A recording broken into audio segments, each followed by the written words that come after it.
তুলনা করতে পারি না। এবং আজকে ধ্যানে জ্ঞানে স্বপ্নে আমাদের দেশপ্রেমে আমাদের পূজায় সবেতেই রবীন্দ্রনাথকে আমরা পাই। এবং রবীন্দ্রনাথ ছাড়া আমরা ভাবতেই পারি না। বিশ্বকবি এমনি এমনি তো হয় না। বিশ্বকবি তিনি আমাদের সকলের এত শ্রদ্ধা, এত সব কিছু, তার সৃষ্টি নিয়ে আমরা সব রকম, তিনি একাধারে চিত্রকার, নাট্যকার, ঔপন্যাসিক, তিনি তার সৃষ্টি ছাড়া আমরা বাঁচতেই পাই না। সবেতেই তার অনুভব করি, তার তিনি যে স্রষ্টা ছিলেন সব কিছু তাকে ঘিরেই আমাদের হয়।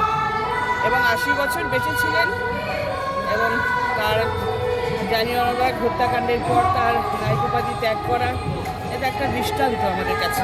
এই যখন পার্লামেন্টের প্রথম দিন রবীন্দ্রনাথ ছাড়া শুরু হয় না, শেষ দিনে রবীন্দ্রনাথ ছাড়া শেষ হয় না। সুতরাং রবীন্দ্রনাথকে স্মরণ করি আমরা, তার সৃষ্টি, তার গান, তার দেশাত্মের, তার যে জাতীয় সঙ্গীত, সেটা তো আজকে আমাদের খুব মানে অনুভূতিটা আমাদের কাছে অন্যরকম থাকে।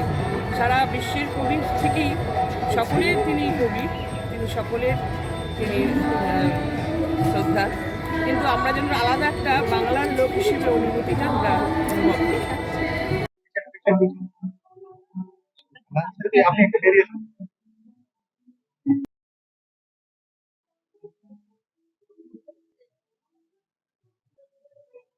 আপনারা এই রাস্তা ফাঁকা করেন, যদি আপনি বলুন তবে